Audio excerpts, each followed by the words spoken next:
Here we go, man. Yo, y'all, we are back. This is going to be episode 18 of Everything's Everything. I'm your host, Stephon, here with my boy. It's your boy, Jiggy. And thank you guys once again for tuning in. Let's say it again, the most diverse podcast on the YouTube space. We're looking forward to having another great conversation with you guys. This is going to be, it's been a pretty slow week news-wise this week, but we still came up with some really great topics to kick it with y'all. And please continue to like, comment, share the videos. We appreciate it. The channel's been going great. Thank you for every new subscriber. Thank you to the old subscribers who are still tuning in and keeping us motivated. Thank you to some of the trolls. We got a few trolls on one of our shorts. Shout out to the trolls. Shout out to y'all engaging with us too. Like if you guys want to troll, that's fine. We know how to take a joke. We know how to take a few constructive criticism. You know what I'm saying? Every now and then. How was your week, bro? How you living? Yeah, my week's been good, man. I just been chilling, man. I'm just wanting the Knicks to win, what's going on with them. But, yo, bro, what's so interesting, bro? Like, this whole week, right, I've really had on my mind the diversity topic. It really stuck with me when you said last week, it was like somebody asked, like, how you guys diverse when you guys just speak about it as black as hell. And I thought about it, and I was like this, that, I was like, that kind of is the problem that's going on with us right now is that we don't really realize the diversity within black people. Right, and when you come from two different perspectives, within the black community, that's diversity right there. You get what I'm saying? There's so many elements to diversity that it's great to see two different sides, two different experiences, speak about things that people think are just common within black. Just because we're black, we're the same. Like, that type of thing needs to stop. Not separating, but understanding and appreciating just different elements of black people and the diversity side of it. I feel like that's the big part that we have here is being able to speak about things from two different sides, but then also, two different cultures coming together to speak about one thing. I'm from primarily New York. You're from down here in Florida, and it's like two different cultures coming in two different perspectives. May not agree on a lot of things, you know what I mean? But coming to a common ground is always a great thing. So yeah, man, I just wanted to speak about that. But I had a great week though, bro. It was a great week, and diversities have been on my mind a lot as far as just us as black people. But right. Because we're not a monolith at the end of the day. No group of people is a monolith. You know what I'm saying? Everybody out there is gonna have this or that. It's like even me being like, I always say my mom's Jamaican, my dad's Bahamian. I hate mangoes. When I say that, like, how are you from the Caribbean? I'm like, it's gross. You know what I'm saying? I don't care what nobody says. Listen, I'm cool with dying on that hill by myself. Mangoes smell disgusting. Mangoes tell us. So what do you eat? How listen, you don't man, eat mangoes? Listen, we'll get on a tangent, man. We'll get off on a tangent if I just go down the list of things that I'm a picky eater, right? I'm a picky eater. Grapefruit is great, right? Nah. Listen, all right, we're not gonna talk about my diet just yet. I've been losing weight though. You know what I'm saying? I'm slimming down, trying to stay healthy as you continue to get older. I've lost 13 pounds last year. Yeah. I'm not at 219. I just want to get back to 210. Get up to 210. I'll be all right. You know what I'm saying? But speaking of weeks, my week was good, bro. Got a chance to watch a Heat game that was super dope. Seeing Devin Booker live for the first time. I had gone to watch Anthony Edwards earlier in the month, so that's like I feel like it's a great start to the year. Seeing two of my favorite players, two of the people who kind of have like Kobe-esque style games. You know what I'm saying? Be on the court. The Heat play hard as hell, bro. Like the Heat have so many. I'll say like versatile players and players who just put the hard hat on. And Norman Powell is, especially at this point in his career, for him to be, somewhat of a primary option at this point, it's pretty dope to see. But outside of that, I've been having a lot of interesting conversations with people. One being I have a friend who recently had his firstborn. And we were just, it led us to talking about life and how we grew up and how things would be different. I'm like, dang, being born in the 90s, I personally feel like it's like the best decade to be born in. You know what I'm saying? Like, I feel like if you're a 90s baby, you got to witness so much culture take place before you. You know what I mean? You still had like the superstars of the 80s coming in. Hip hop is still like kind of getting into its golden era. You know what I'm saying? You got to, grow up with acts like Pac, Nas, Jay, Big, Outkast, DMX, like it goes on. And then even by the time you're like, anywhere between 10 or 8, when you're rolling into the 2000s, you're still getting so much more culture as far as like even on TV, like you got to see some great stuff. You got to watch The Flavor of Love, you know what I'm saying? You got to see like the beginning of reality TV with technology. Technology was really exciting, really new. Seeing all the dope video game consoles that came out between the 90s and the 2000s was phenomenal. But even on a different note, we were just talking about like how we were and how we had to navigate through our adolescence, right? How we had to learn how to, approach a girl you like, how you had to learn how to make new friends, and there was no digital space in that. Like everything was face to face, human to human. And it made me think, I'm like, we talk a lot about some of the problems we see with maybe dating culture or even online culture. We speak a little bit about some of the toxic things you might come across with the manosphere and stuff like that. And I was like, at one point in my life, I for sure wasn't the most confident. I for sure wasn't the most outspoken. I was really shy. I didn't, believe in myself in a lot of ways, you know what I mean?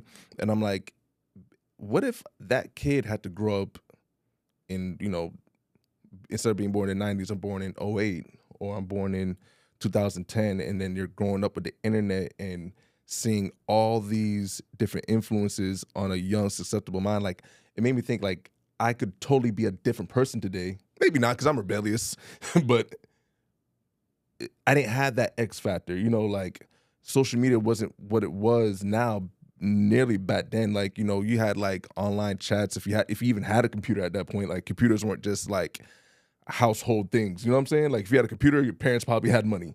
If you had dial-up, your parents probably had some extra bread, you know what I mean? Our cell phones weren't these supercomputers in the palm of our hands where so many conscious thoughts just flow into you to the point where like your beliefs may not even be yours. So I just want to get your opinion on it. How do you feel like, or if you would even be changed if you had to grow up in this more digital society that we're in now? I mean, honestly, bro, I feel like that question is very a very broad question. Just because I feel like, I don't know, I wouldn't really compare generations. Growing up in any generation, I feel like I'm appreciative of me growing up where I grew up, and appreciative of the fact that kids probably get to grow up with more. Because at the time when we grew up, I grew up with less, but then I got to understand more and learn more. Right. You get what I'm saying? Which kind of, as time goes on, that balance, it keeps becoming more unbalanced. So, if I grew up in a different time, just to answer your question there, I'll be the same person. I think everybody would be the same person. And the coast of and based off your experience, you probably would make some of the same choices in that aspect. You know what I'm saying? I don't know if you ever seen this Netflix show called 11/22/63. 11/22. And it's basically this guy, he goes back and he tries to change the fact of John F. Kennedy getting shot. And once he changes that, he realizes he changes a lot. He goes back in time, changes that, and he realizes that he doesn't just stop John F. Kennedy from getting killed, but then also he changes a whole bunch of other things. The U.S. doesn't become as successful as it is today. Right. You know what I'm saying? So just looking back and just say, how would I be during that time? I'll be the same person. Because I'm appreciative of my life, and I like how things are. Right. So I can't even think that far to even think that, hey, what would I be in this type of space? Nah, bro, I can't even think that far, to be honest with you. It's interesting, right? Because part of the reason why, because you hear a lot about people saying they're a product of their environment, right? And not a lot of people talk about being a product of the time that they're born in. So it's like, once again, not so much comparing generations necessarily, but just looking back and seeing how certain attributes from people they probably get from the time that they're born in. So like, if we're born in maybe the 50s or the 60s, you might be more of the, bootstrap, hardworking, hard-nosed, you know what I'm saying? Really like old school, quote unquote, traditional values type of thing, versus when you get to, the 2000s or the 2010s, and that generation is now they're more creative. You know what I'm saying? they're more tech savvy, they're less rigid in their thinking, they're more adaptable and swaying because technology has been moving so fast for them. It's like their thinking has to move so fast versus, I'm not gonna say technology was stagnant in those times, but it wasn't these rapid changes. You know what I mean? Like, I'll give you an example of this of like quick technology changes. I mean, 2022, the stock market was in the bear market, right? By the time ChatGPT came out in 2023 and the AI craze is still hot on fire and markets at all-time highs came out, it was like, boom, it's like a revolutionary bombing off.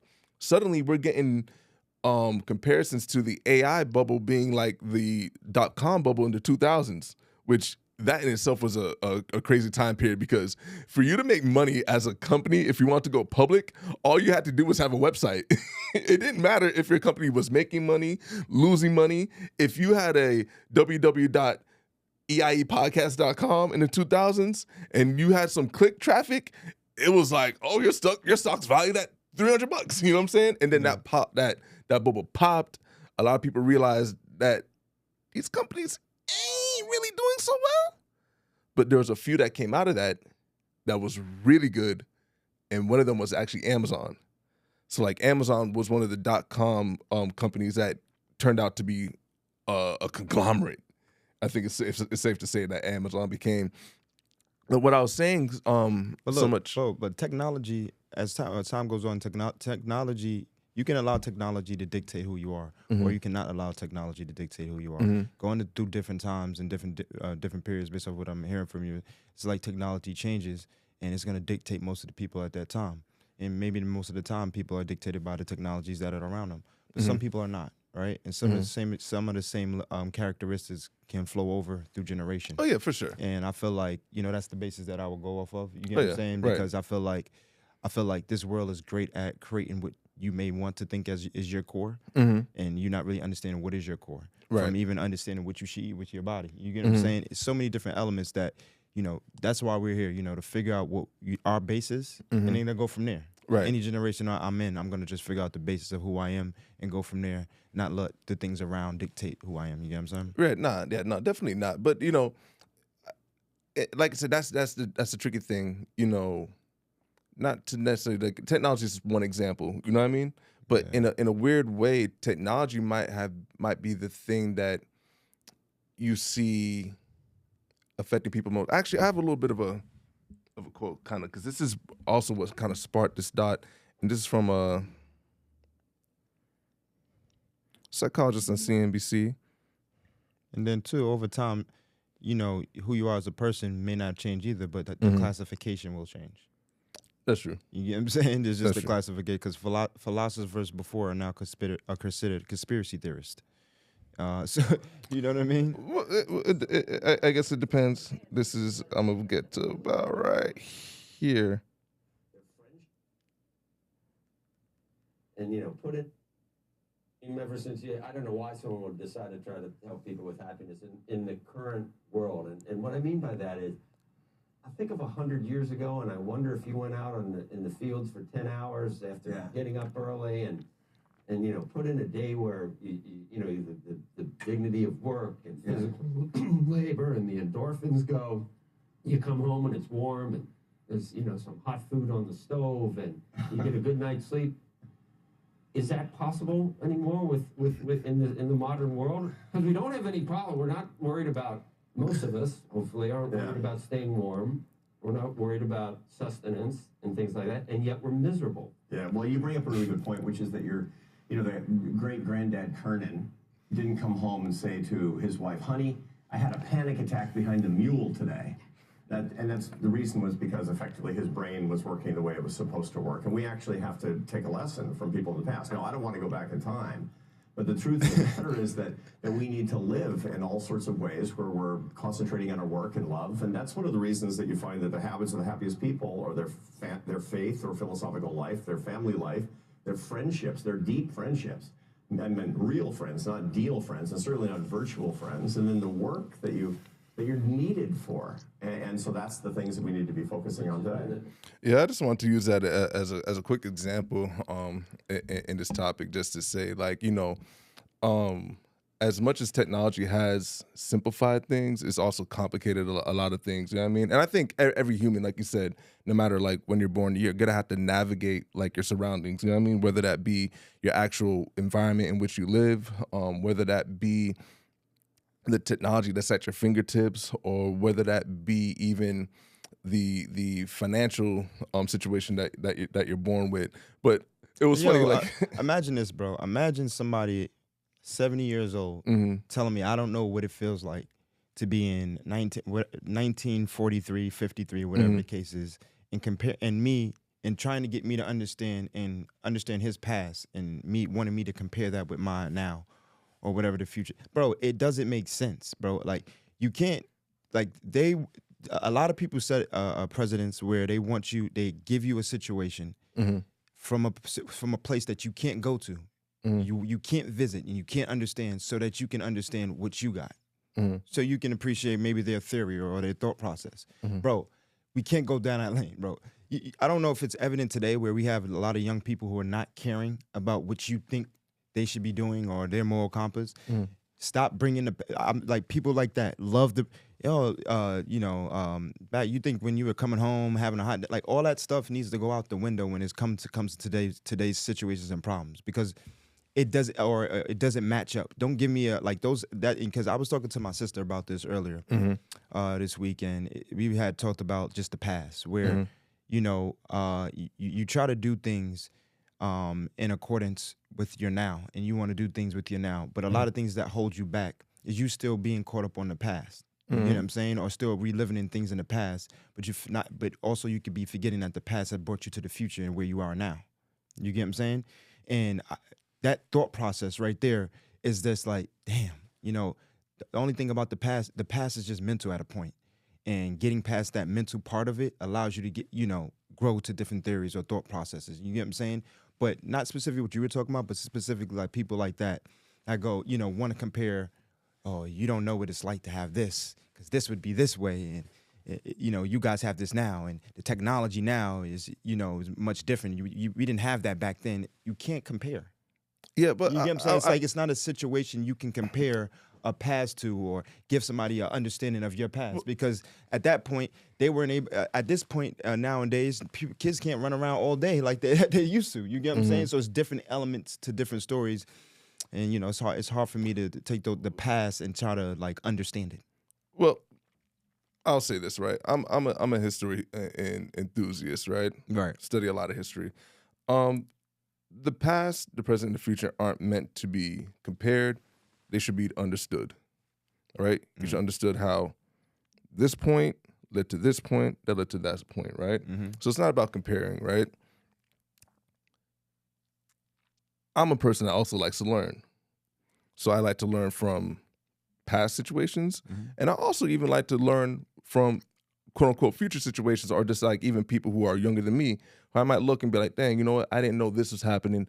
I can learn from that the same way I didn't know from an older generation what might have been happening that I can learn from. And it's no different. Even like for me, we were talking earlier about being and this is a part of our later topic about the people in your life and how they've influenced you, like your personal circle, and how that's molded you or helped you. I've gotten to learn so many things from people from so many different walks of life, not just young or old. I'm talking about people who might be in the streets, people who are in big business, people who are just maybe everyday workers. You know what I'm saying? So like, it's just about drawing information from people. As far as the past, I'll just say this as far to wrap up the topic. Once again, the past isn't meant to be compared. It's meant to be understood. Now, if you find yourself dwelling in the past, a lot of times that comes from a lack of understanding, and maybe just a lack of being able to come to grips with what happened in the past and moving off it. So for you to move off it, understand whatever you went through in the past or what past things have affected you now. But what does that have to do with what I was talking about? You're talking about the past and how it affects me. I'm talking about specifically the topic that you brought up with the past, or what would, if you were born in the 90s, would you be a different person? And then we talked about some of the advances and the differences in the past or whatever the case is. I brought up the situation about talking about the past or whatever the case is, because I'm trying to get you to understand how irrelevant it is to put yourself in a past situation based off the situation we're talking about. Now, I know you went off on a tangent to talk about something totally different. That's not what the original point of what we were talking about. Well, the original we were point, talking about like the past and how would you put yourself in that situation. Then you brought up the point with that guy to give a little bit better understanding of elements of putting yourself in a past situation and how would you, and then because your elements were like, how would you grow up at the time? How would you be at that time? Right? And the point of what we're talking about is the elements of how you would be at that time. Diving deep into that past, I brought up that story to give the elements of why somebody may talk about the past or just talking about that in that specific topic. So I'm trying to figure out what does that have to do with I'll make it. this? I'm gonna make it simple. Yeah. The point of the question, right? Yeah. Was a chance for us to, kind of analyze ourselves. Like you were always talking about bringing up stories and topics to tell about ourselves and giving examples and that, so people can, get to know us more on a more personal note, right? Once again, just thinking about the past, not dwelling in it, but just thinking about it and say, I went through this situation, that situation. Well, that situation, what would that situation be like? And just to being creative in their thought process and like, okay, in that situation in, 98 when you're 7 years old versus, or maybe not even 7, let's say even if you're in like we're in the 2000s and we're 11, 12 going through something, right? Like our adolescence is kind of like those ages are when your personality really starts to form versus like how that is now, even just understanding some of the challenges for the younger people right now who are still going through those same processes because we're all human, right? So we're all going to have if you get a chance to live, God spare our lives, that those formative years, so to speak, and just getting a little deep dive and thinking like, although similar, there's other factors in there that it was just a funner topic to say, how would I overcome that challenge? Or what would that look like? I mean, but like you said, for you, you don't think it would change you. I don't think it would necessarily change me either. But what I would say is like one thing that stood out to me when I was having this conversation with my friend is just like, some of the things like this, some of the insecurities I had as a kid existed just kind of like within myself. I didn't have to open up a cell phone and maybe feel those insecurities amplified. There's a lot of talks and reports about like how suicide rates go up, how people are more depressed, and you've had companies like even a Meta, or even like a Twitter talk about how they're not protecting young kids. Okay, so so hold on. Yeah. So they're not protecting young kids from the harmful things of social media. So once again, topic wasn't about dwelling in the past or comparing. It was just a thoughtful question to say like, dang, and even for us, like if we're talking about being diverse and reaching out to older, younger, but like if a younger person. Your question. So how would you be in those different generations? Like I still haven't. I want to know how would you Okay, be? so would it change you? The technologies. How would you be in the past? I guess for me, I would say I'm not 100% sure because I really thought about this, right? And the reason why I say I'm not 100% sure is because if I'm being honest, like even like if I'm just talking about like a 12-year-old or 13-year-old me who didn't have to deal with some of the influences of social media, I'll say that, and the internet, I think eventually I would say this, maybe it wouldn't change me, but like it might have, my learning curve might have been a little bit longer because maybe I would be more reclusive or I'll be more behind a phone versus like what got me out of my shell was just like different experiences. Like by the time I'm getting to high school and it's like I'm getting compliments from girls, I'm like, whoa, I was not getting that in middle school or getting that affirmation. You just getting to learn real life things. Maybe that doesn't happen in the same way if you're a kid that's more reserved or your personality is more introverted and you have the internet and your cell phones to kind of hide behind, because that's kind of like what you're seeing nowadays for a lot of people. It's like people have their avatars as buffers to, you know, what they really are. So I'll you say thought that. about this. So you thought about this because you was wondering how your childhood would be different if you was in it, like how you would change your childhood. Like, were you trying to change your past in a mental way? Well, not so much change our past, because like I said, like this whole conversation just started off of my friend, you know, who's even a few years older than me. He's in his late 30s, having his firstborn, and we're just talking about, like I said, when you start talking about babies, you're talking about, you know, it makes you think back to when you were, you know what I'm saying, young or whatever the case may be, because you're thinking about raising your kid, you know what I mean? So it's like it almost connects you to a past, and like the future and the past is connecting that way. So, you know, we were just chatting it up in that sense. But just to wrap up the topic, really, it was just a topic for any young person out there. I guess my advice for you in closing would be, don't ever forget to take the time to learn yourself, right? Don't ever forget to take the time to disconnect from some of the technological distractions you may have. I get that social media, TikTok, Instagram, Twitter, you name it, whatever the case may be, can be very addicting. It can be very appealing, but it also can be very distracting. Distracting. And just take that time to sometimes be in silence and learn yourself, and, you know, step outside your comfort zone in that sense. Speaking of stepping outside of comfort zones, your boy Druski got a lot of people out there comfort zones. Yeah. You want to introduce this one? Tell the people what Druski got going on. Listen, we can definitely introduce it, but I want to say that, Druski, you know what I mean? He's definitely a comedic genius. I would say that, and I say that because my point about it. Mm-hmm. You know what I mean? It doesn't really like attack me as much as it does attack other people. Mm-hmm. I really want to hear how you feel about it. Mm-hmm. You go to church on Sundays. You know what I mean? And it seems I practice Christian faith. I'm a follower of Jesus. Yeah. So tell me how you feel about it and that aspect, and how do you tell me how you feel about it. Before I tell how I feel, for some of y'all who may maybe not know, Druski is an online comedian sensation. Probably at this point, I feel comfortable saying he's probably the most successful online comedian, Instagram comedian, whatever you want to call him. If we can think of, Druski has had so much commercial success, quite literally with commercials and YouTube skits. It's reality TV shows on YouTube. Like, Druski is a phenomenon, and I'm waiting to see Druski's gonna be on the big screen someday, right? So Druski's latest internet skit had to do with parroting megachurches, specifically megachurches. I wanna emphasize that, right? I laughed. I had tears in my eyes laughing.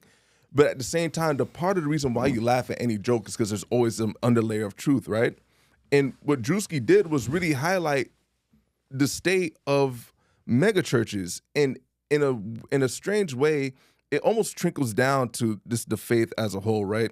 So in Druski's skit, like, he had that part, he's like, and you wonder why I got on Christian Dior and Christian Louis Vuitton, and he like gets his feet up like this and shows the red bottoms, because I'm walking in the blood of Jesus. Branding is crazy, right? I feel like for quite a while, and this has always existed, but it might be coming to like a bit of a boiling point where Jesus' name might be more of a brand than it is like a name of salvation. People attach Jesus' name to almost anything when they're trying to sell. There's so many things that you can point to, and I always say this about the faith, right? It's okay to criticize the church. I never criticize God, but the church addressing the body, the humans, because we're all human, and this is across any faith, right?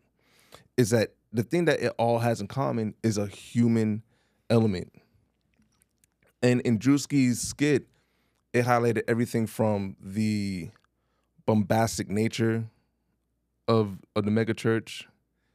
it highlighted the blatant greed in the megachurch. It highlighted the way the church can take advantage of people's faith, which is probably like maybe the biggest problem, right?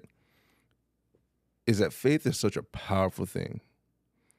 Even if you're not a follower of Christ or a Christian, but if you're a Muslim, if you're a Buddhist, whatever you believe in, faith keeps humans going, especially when they feel like they have nowhere to go or that there's nothing much for them to look forward to. They cling to faith, right? All right.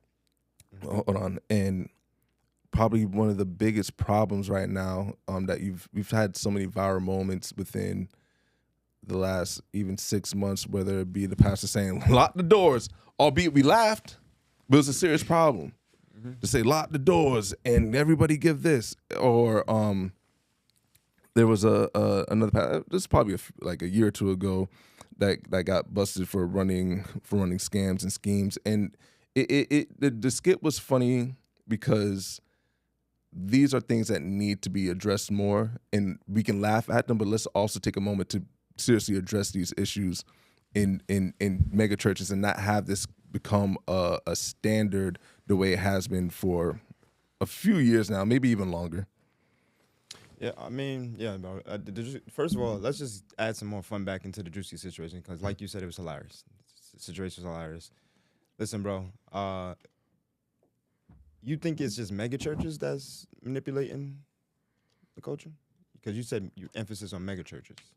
The emphasis on mega churches because they're probably the biggest proprietors of it, but it happens in local smaller churches as well. Juicy Skit was really the proprietor because the smaller churches you're probably not seeing the Rolls Royce most times, but even then, like greed exists everywhere. Yeah, just answer that one question. I have a particular story, right? Mm-hmm. So the reason why Druski's situation was funny for me is because I remember when I was younger, right, and why it rang home for me is I remember one time I went to church, right, bro? Mm-hmm. I was like, you know what? My mom was like, hey, Antoine, come to this church. I cooked some food for the church. I was like, all right, Ma, you know what? I'm going to go with you. Mm-hmm. I get on the train. I'm on the train with some collard greens in my hand because, she just cooked it for the church and shit like that. So I'm like, all right, Ma, I'm going to come with you. So I go to the church or whatever the case is, and whatever the case, I'm like, shoot, my mom doing something good, whatever. So my mom doing something good. I go to the church or whatever the case is. It's somebody's house. You know what I'm saying? So I'm like this, okay, nothing wrong with that. You get favor anywhere. You can praise the Lord anywhere. I go into the house. I look at it. I'm like, okay, all right. You know what I mean? I see the kids running around up and down the steps, and then it's just the living room, and there's just like 10 people in there with all these different chairs in there, right? And then, I come in, I put the food down, I go sit down, about like, 10 minutes later, you know what I mean? There was no I just seen this dude come down the steps with a pink suit. I was like, huh? And then, he goes through his little sermon or whatever the case is. And then he gets to the part and he's like, all right, everybody, we're gonna break bread and I'm gonna give you guys some crackers. And then we're gonna also have some wine, right? Oh, communion. Yeah, there we go, right? And he does that. Those were the stalest crackers I've ever tasted in my life. No, let me tell you something. The communion crackers are never good. They're never ever good. No, they weren't those crackers. No, those are some different crackers. You get what I'm saying? And then he gave us some juice. You get what I'm saying? I don't know what type of juice it was. It wasn't grape juice. It wasn't wine. I don't know what it was, right? But all I know is, bro, he gave us this, right? So I'm sitting there and I was like this. Me and my mom then bought some collard greens that she cooked. And all this dude can give us with some cheap crackers and some wine that don't even taste like. So I was tight, right? So I left there with the perspective. I was like, you know what? I would never base my faith, on going to a church. And also, too, I understand, too, you can go anywhere and pray because it's not really not about that. But you really, you know, in that perspective, I was like, this can't be true. You get what I'm saying? Meanwhile, I find, you know what I mean? So I had that funny little story because the Druski thing, it brought up to me that type of situation, and you know, it could be, you got some pastors that manipulate, you got some people, some that don't. You get what I'm saying? It depends on the situation itself. But it was real funny for the simple fact that other people were mad. No, I mean, mean, and when it's mad, I think it goes back to what you're saying is an underlying truth in some of it. Yeah, you get what I'm saying? But you know, there's nothing that he said that is not a part of the capitalistic society. You get what I'm saying? Or that he did in that is not, you know, reeking of the capitalistic society. And some of the things we probably don't want to see in a church. And you know, I'll just say that. Yeah, I mean, it's you know, you brought me back. I'm like, man, well, communion, right? It's never meant to make you full, right?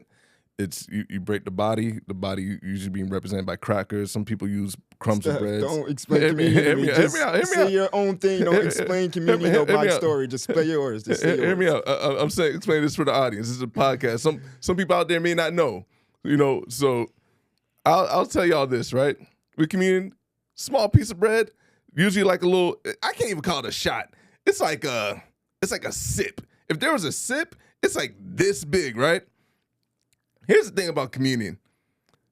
Growing up, going to church with my grandma, them services were long. Like 3 hours, 4 hours sometimes. I'll never forget, it was one time, I don't know what got into me, but I was dead hungry. I was starving. They offered the communion bread, and you're supposed to take like one. Nigga, took like a handful. Stuck in my pocket. I was in the corner like, I'm eating the whole body of Christ at this point, right? They pass around the little, like, they're that, like, it's like little plastics. It's about that big in my, it's like grape juice, right? Yeah. Like I said, not even a shot. It's like a sip, right? Yeah. Like a drop of grape juice. That's enough so that when you say your prayer, you crack it open, you can do like this. Boy, I'm so thirsty. I'm grabbing like 3 or 4 at a time. And I'm in the corner like the Russell Westbrook meme like this. Look in the corner trying to make sure no one sees me over here being a heathen because this service has gone on way too long. And I almost want to say I could be mixing memories, but this might be off the heels of one time where me and my cousins are like are staying up all night playing Mario Party, only for my grandma to walk in and say, "Oh, they did up all night," and I was like, we're all looking at it like it's dead silent. Like we're like, "Oh shit, we're about to get it. We're gonna get our asses whooped or something." It's like, just start, get ready. I was like, man, crack of dawn. We didn't even have time to sleep. Going to church, being there by 8 9 o'clock in the morning. Man, when I tell you I was nodding off and getting the back of my head slapped to wake up, learned my lesson. I said, you know what? I ain't playing with y'all no more. I'm gonna go to sleep at night. But yeah, that's your point. There was definitely some people who spoke out and felt like it was somewhat of a mockery. But at the end of the day, I feel like everybody should just be able to, you know, look in the mirror and self-reflect and understand that, like,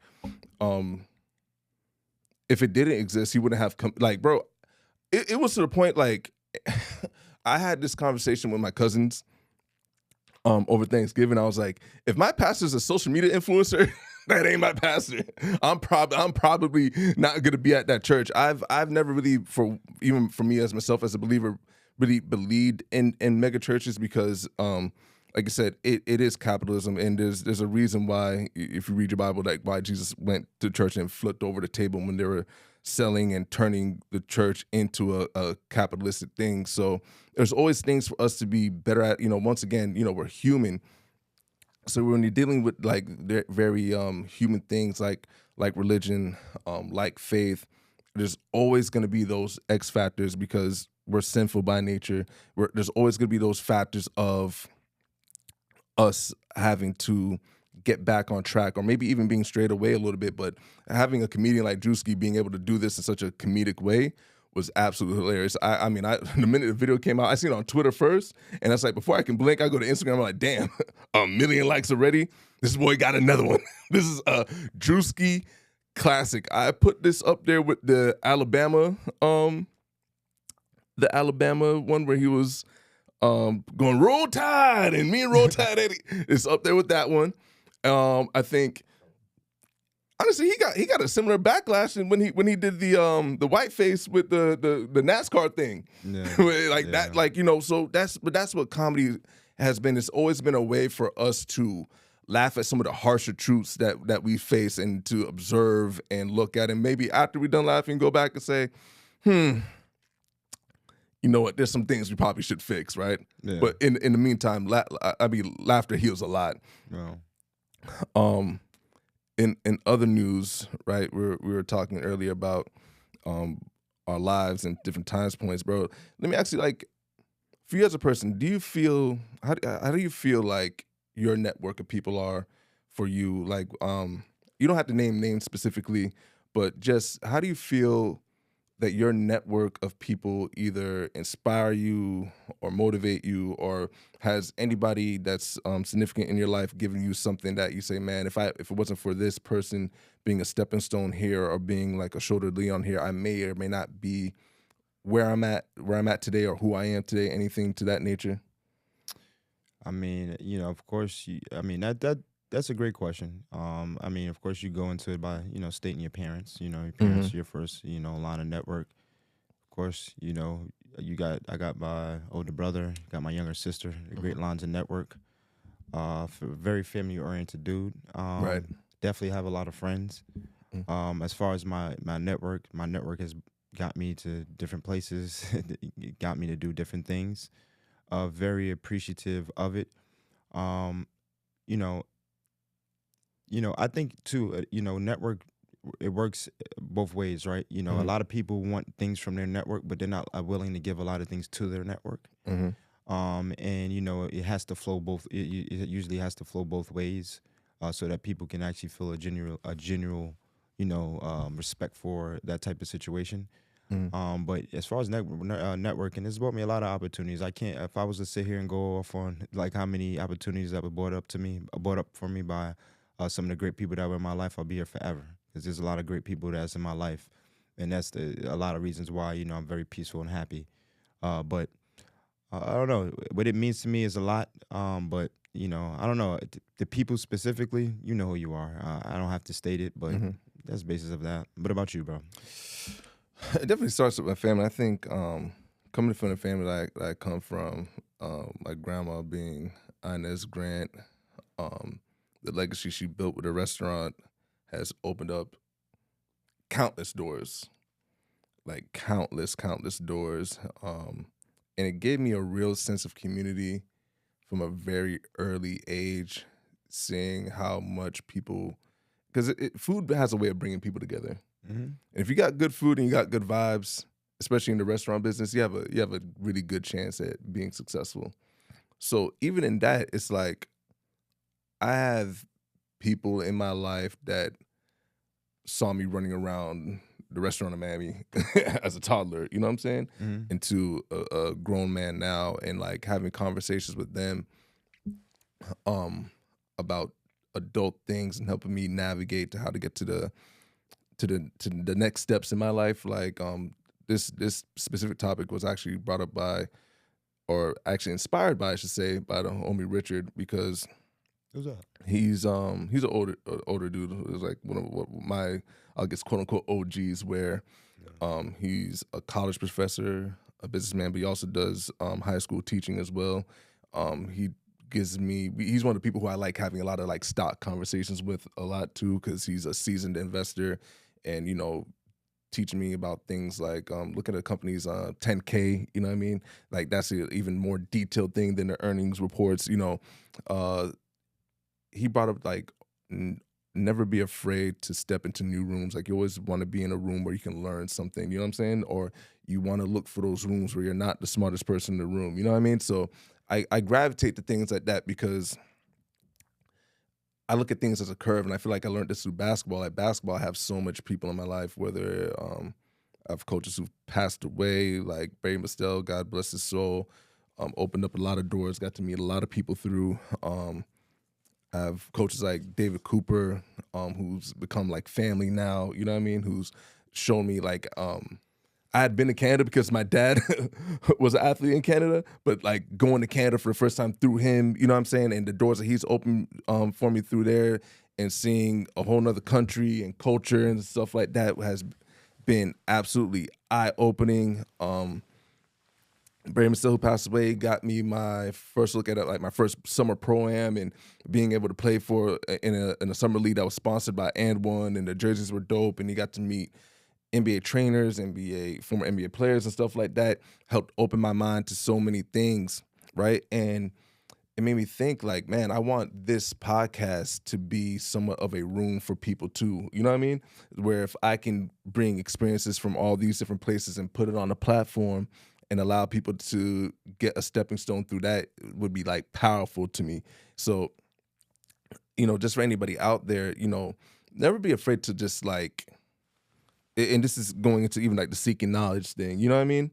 Where it's like, okay, you know, maybe in your 20s, all your friends are in their 20s, and 20-year-olds do what 20-year-olds do, right?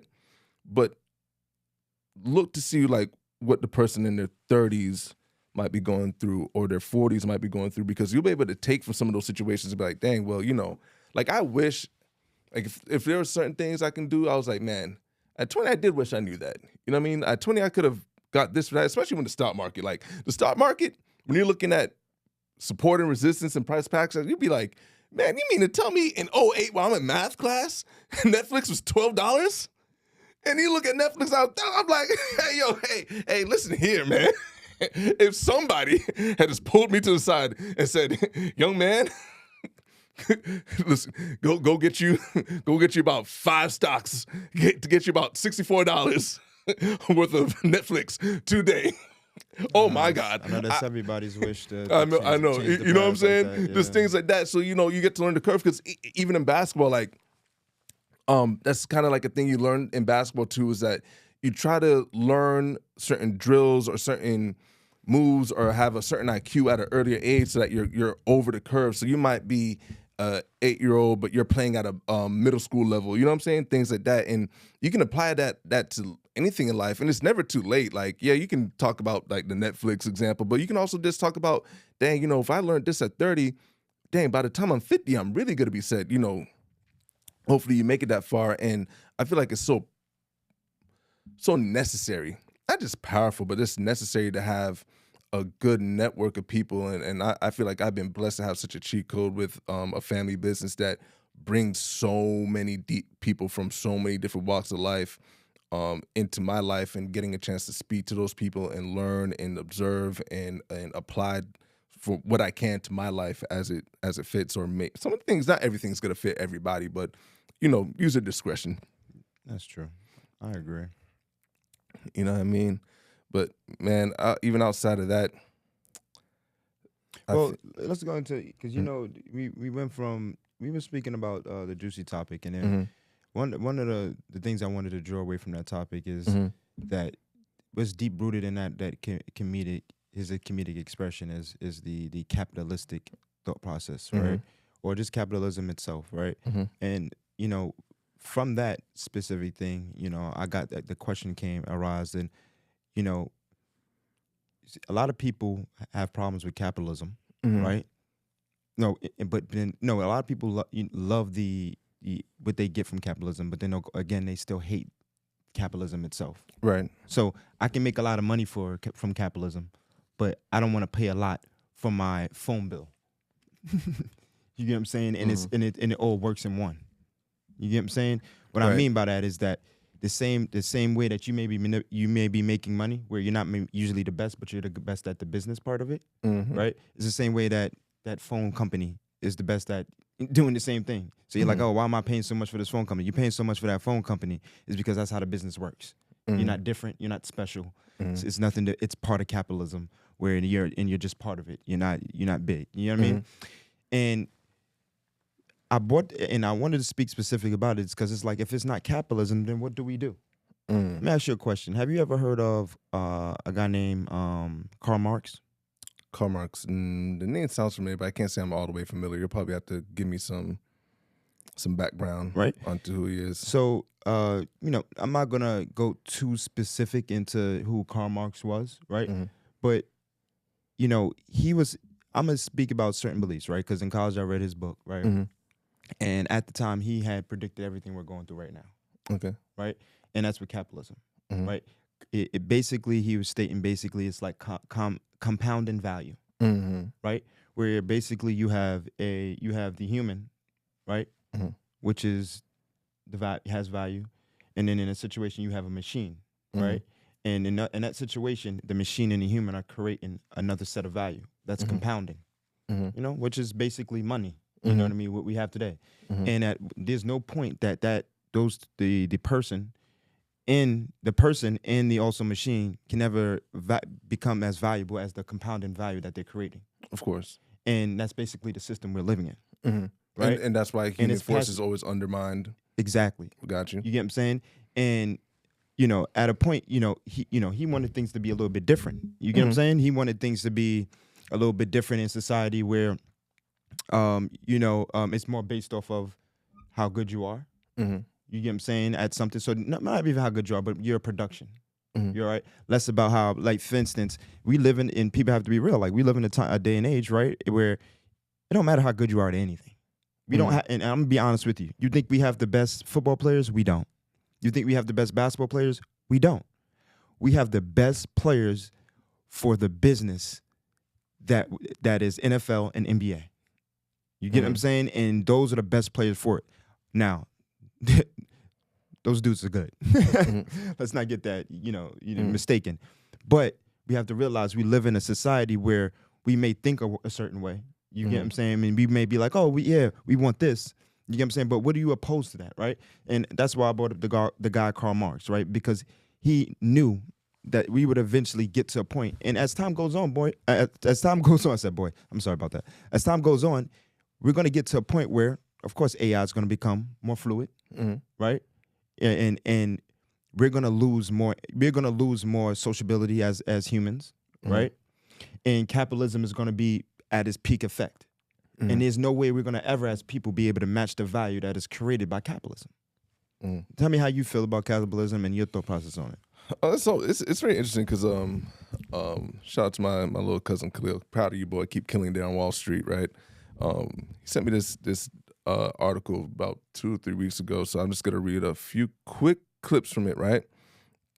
And this was like the beginning of it. It said, before examining the distortion, it's worth recalling what capitalism actually means because almost no one uses the term correctly anymore. Capitalism in its classic sense is not greed, law of the jungle, or survival of the fittest. It is a system Adam Smith described voluntary exchange under equal rules, enforced by a neutral state, disciplined by competition, and corrected by failure. Smith understood something we have largely forgotten. Markets work only when power is restrained, right? Last quote I just want to read from that is this one. Capitalism depends on guardrails, legal, institutional, and moral, to keep ambition from curling into oligarchy. When those guardrails collapse, markets don't disappear. They maturate into something else. And that something else is exactly what we have today. So I guess for me and my point with capitalism, I think capitalism breeds a lot of opportunity. It can bring a lot of invention into the world. Where I think people have a problem with capitalism is where it's not regulated. We're going back to what I said before, we're humans. Humans get greedy. And I think you see a lot of greed step into capitalism where, to your point about the people not being as much as a compounded thing. Now, what that might look like in real life is when, I think it was sometime last year I was reading about how they're developing AI plants in Memphis. And Memphis has one of like the largest freshwater reserves in America. And these AI plants, these super chips are formed. They need a lot of water to cool down these supercomputers. that water naturally turns toxic and is depleting fresh, clean drinking water, something that we all need to survive. And it can have negative effects environmentally, not just for, the trees and the grass and everything like that, but actual people, Yeah. So where capitalism becomes a problem is when that same compounding interest that you're talking about says, well, we don't really care what happens to the people around the area because we can make $3 billion off this one plant. And there's no regulation and there's no guardrails. People start to get problems with capitalism when it starts to leak into your political life, and you're seeing more, instead of just it being like your representatives and who you're voting for, but you're seeing big time tech CEOs, you're seeing, big time CEOs of gas companies and car companies all having say in what goes on in politics, and it starts to look more like an oligarchy. Like, you start to look and be like, are we really that much different from Russia? Like, it's supposed to be a democracy, but you see that really it's not as democratic or as you might think. Capitalism, I think, is great when practiced, but like whether it be capitalism or socialism, it gets to a point where that human X factor seems to override whatever good it could come from. You get what I'm saying? Because you should be able to capitalize naturally. Like, if you invent something today, bro, and you're able to carve out a market for yourself, you should be able to get as much as your value is. Whatever the market is, where the supply demand is, as much as you're able to make, you should be able to make that. It shouldn't be a limit or to say like, well, Jiggy can only make X amount based off his idea, right? The problem is, right, when that becomes a detriment to lower class people, and that's kind of like, I think the biggest problem with capitalism now is becomes such a detriment to lower class people. That's why you're hearing more whispers, not even whispers, because they're loud talks about price control. We've talked about inflation before on this podcast, right? And what the Federal Reserve has to do, because the Federal Reserve has two jobs, price stability and maximum employment.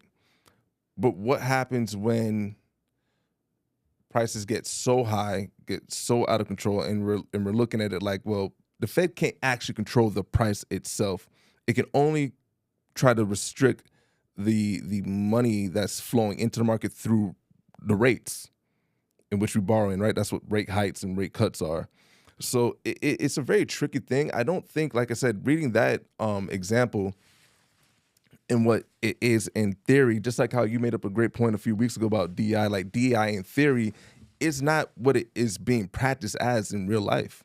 And I think that's kind of the problem with capitalism right now. Like, in theory, it's great, but it's not really being executed the way it should be, because it's executed to the T. Oh, yeah, well, that's what I think. I yeah. personally think capitalism is executed to the T. Right. Because now there's a real large difference between, let's say if you work at a company, me and the CEO, right?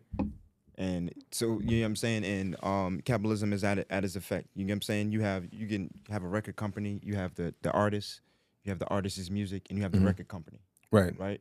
And the artist and the music they're making, there's two values there, and they'll never be as valuable as the music company, because the music company is going to produce 10 of them motherfuckers. You get what I'm saying? So it would never get to a point where, you get what I'm saying, it would never get to a point where we would have that value that we think we would have in order to make change in a capitalistic society. You get what I'm saying? My question to you, and my question to you people out there too, is what do you oppose, not within this system, because just to be real with you, like I said, Karl Marx, and you guys do your research on Karl Marx, he predicted this years ago. I mean like close to 200 years ago. You get what I'm saying? And that was his biggest problem. And he was made to seem like an enemy based off of his views. You get what I'm saying? His philosophies. You get what I'm saying?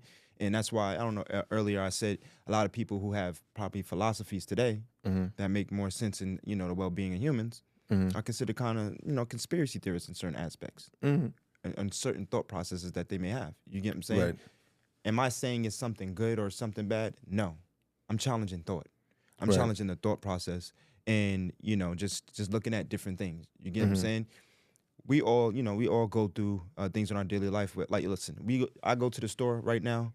and I go to Publix and I go buy something from there, you can't. I look at everything I buy and I'm like, there's no way that this is this amount of money. Mm-hmm. It would never fathom to me that things are a certain amount of money. Mm-hmm. You get what I'm saying? Like, I get some grapes are like $10 sometimes based on the weight. Right. You get what I'm saying? Like, why would grapes be $10? And I'm not saying like right. Listen, we can afford it and everything, but bro, that's the point of capitalism. You get what I'm saying? Where the value now, you're telling me a grape is $10. You know, people might value certain, materialistic things more than humans. Capitalism. Right. But then we want things to be even in certain aspects. No, you got to look at the world we're in and what is produced. And as time goes by, people think, oh, things are going to get better. No, it's not any Democratic, Republican Party or anything that can change the fact of capitalism is going to keep getting stronger.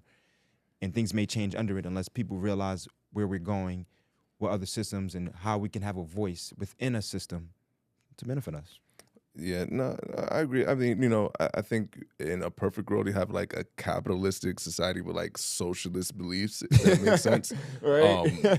Just to keep a balance, because what ends up happening is like in a grape conversation is that price goes up when you say, okay, before all these grapes were picked by hand, right? But where the capitalist part comes in is when they say, okay, we're going to get machines that cost $10,000. We got 3 of these machines. They're going to rake up 10 times as much as grapes. And we need to pay off this machine, so we're going to up the grape price by 50 cents a grape. So now your grape price is affected because of the work that's being done behind the scenes. You know what I mean? You're just seeing the grapes in your grocery store. Or it might go from, we watered each grape plant, but now we got this big hose that can spray across, the whole field. We don't need 3 people to go and water each plant individually. We cut out those people. They're out of a job. We got these machines. So these machines are not only going to 10x our productivity, but we're also going to need to pay. We're going to be able to up the price because the price of the hose or the machinery, whatever the case may be, is going to up that price. And that's where the humane piece comes in it with capitalism. Where if you lose track of that human aspect, then capitalism will become a machine. And it's been a machine for the longest time. I mean, that's what America was founded off of. It's free, quote unquote, free market, but other people paid the price for this quote unquote free market.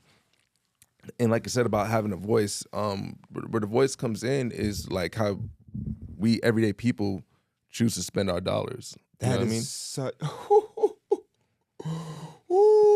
That's the biggest key. That's why you have to understand the price of freedom is often convenience. And a lot of people don't want to give up their convenience to be free.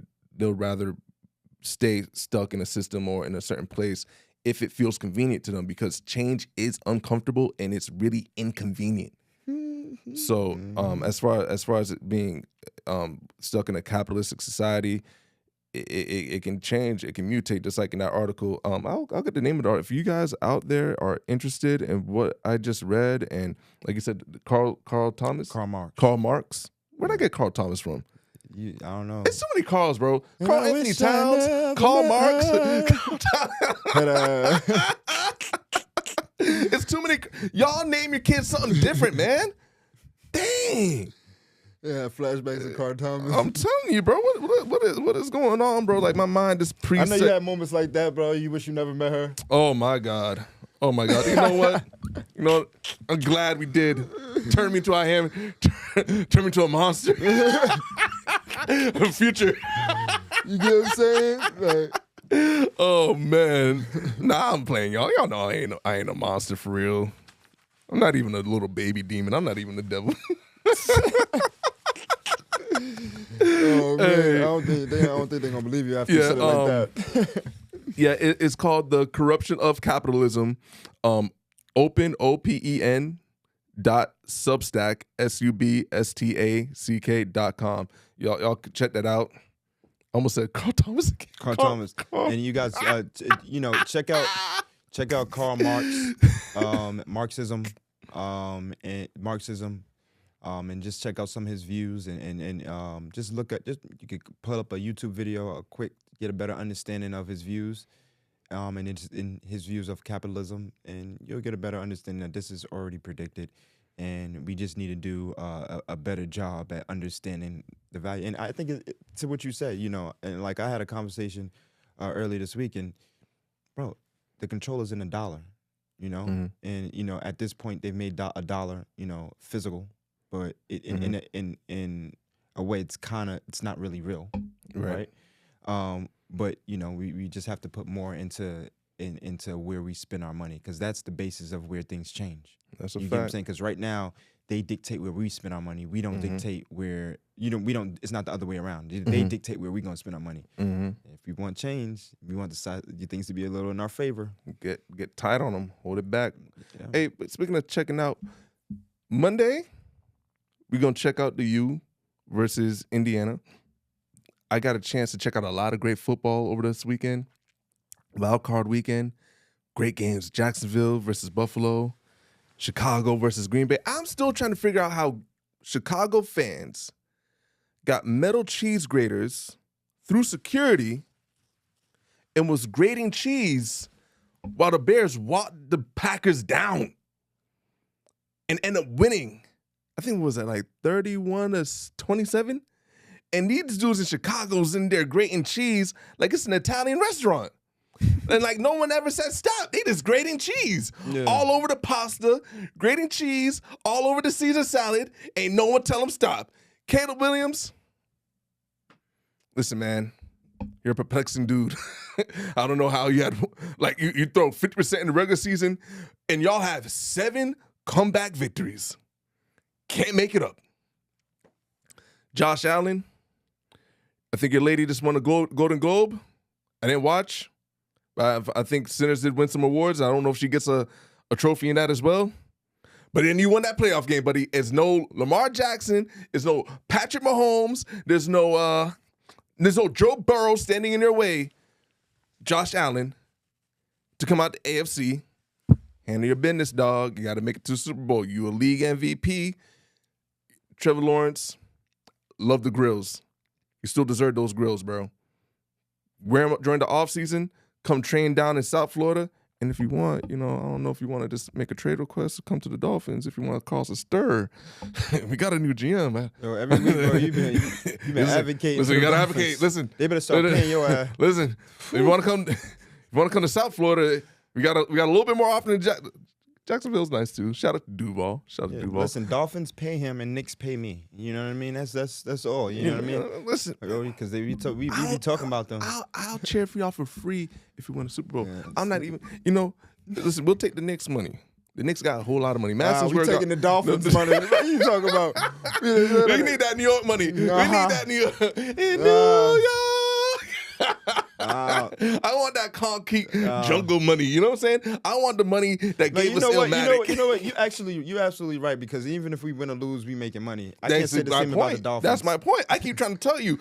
I'm trying not to call my team or the number 1 team or number 1 or 2 team in the NBA. Listen, I get you. Dolphins fans, you look around the league. I brought up the Chicago fans. There's blistering cold out there too. Grating cheese in the blistering cold.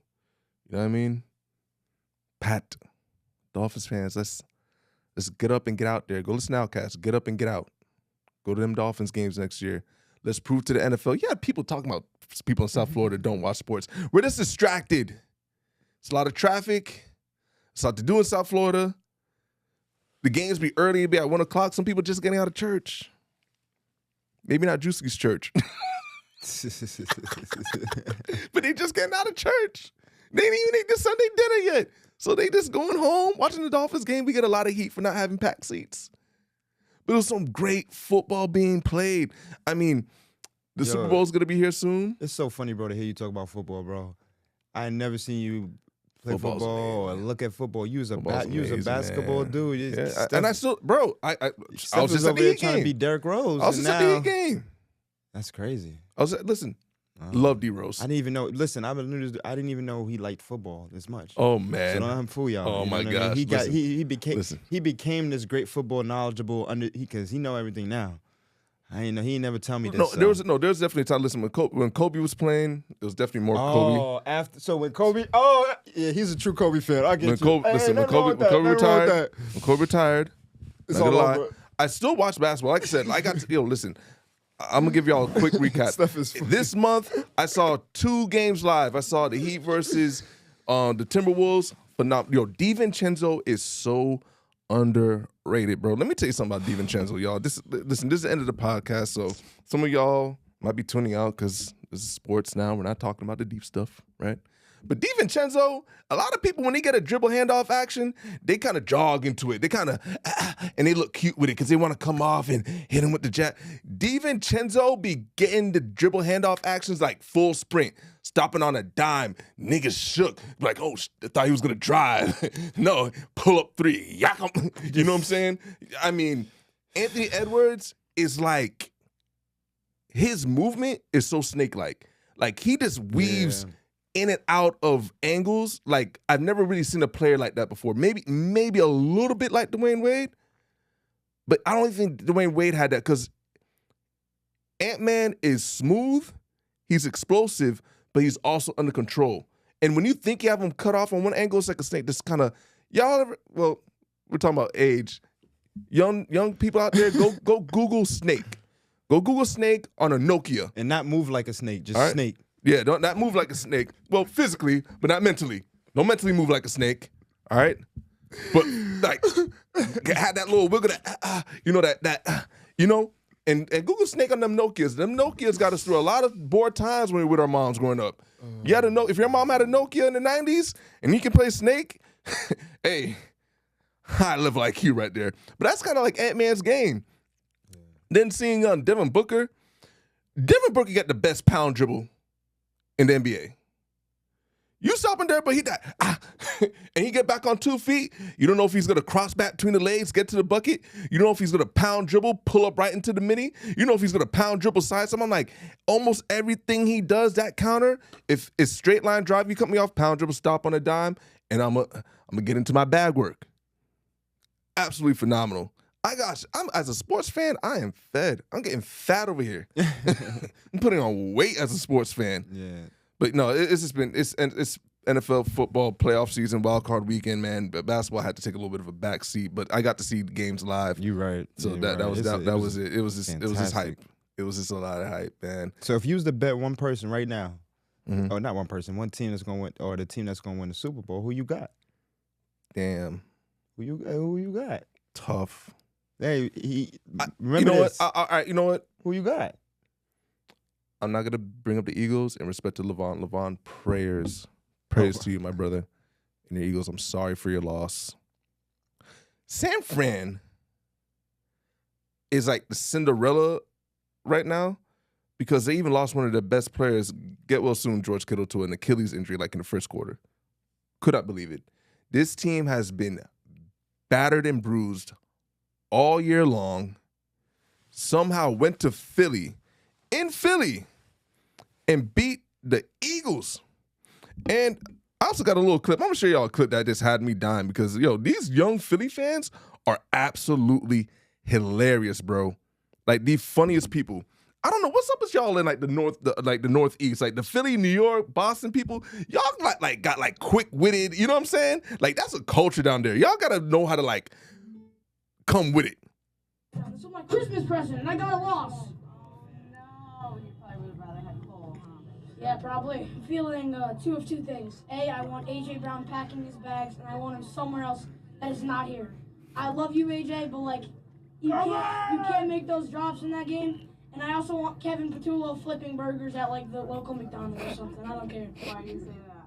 Whenever he's an offensive coordinator, it's like he's flipping burgers. One side, he's cooking. One half, he's cooking. And the other half is completely raw. Bro, I love that kid, man. That's been the Eagles' offense all year long. Sometimes it's cooking, sometimes it ain't. One half is cooking, the other half it ain't. And to answer your question, one team, I'm gonna go with the Bills. I'm gonna go with the Bills because I think Josh Allen's the best quarterback left in the playoffs. But I ain't gonna lie, the Seahawks look kind of dangerous. You know, they got a bye week.